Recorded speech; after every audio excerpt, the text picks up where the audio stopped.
To yo-yo TV. Telangana రాష్ట్రంలో parliament ఎన్నికల తర్వాత నుంచి బీజేపీ సైలెంట్ గా ఉంటూ వస్తోంది. హైడ్రా ప్రభుత్వ ఎన్నికల హామీలపై అప్పుడప్పుడు మాత్రమే కొంతమంది నేతలు మీడియా ముందుకు వచ్చి 2-3 కామెంట్స్ చేసి వెళ్తుండేవారు.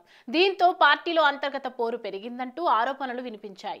ఈ నేపథ్యంలోనే రైతు హామీల సాధన దీక్ష చేపట్టారు. బీజేఎల్పీ నేత ఏలేటి మహేశ్వర్ రెడ్డి ఆధ్వర్యంలో ఇందిరా పార్క్ వద్ద చేపట్టిన ఈ దీక్షపై నాయకులు, కార్యకర్తలు హర్షం వ్యక్తం చేస్తున్నారు. ప్రభుత్వంపై ఒత్తిడి తీసుకువచ్చేందుకు ఇదే దూకుడును కొనసాగించాలని కోరుతున్నారు. అయితే దీనికి కొందరు నేతలు హాజరు కాకపోవడం చర్చనీయాంశంగా మారింది. కమలంలో కొత్త నేతల హవా మొదలైందనే చర్చ సైతం జరుగుతోంది. BJP state chief Kishan Reddy Jammu Kashmir ఎన్నికల బిజీలో ఉండటంతో దీక్షకు హాజరు కాలేదు. దుర్గామాత దీక్ష తీసుకున్న నేపథ్యంలో కేంద్ర సహాయ మంత్రి బండి సంజయ్ రాలేకపోయారు.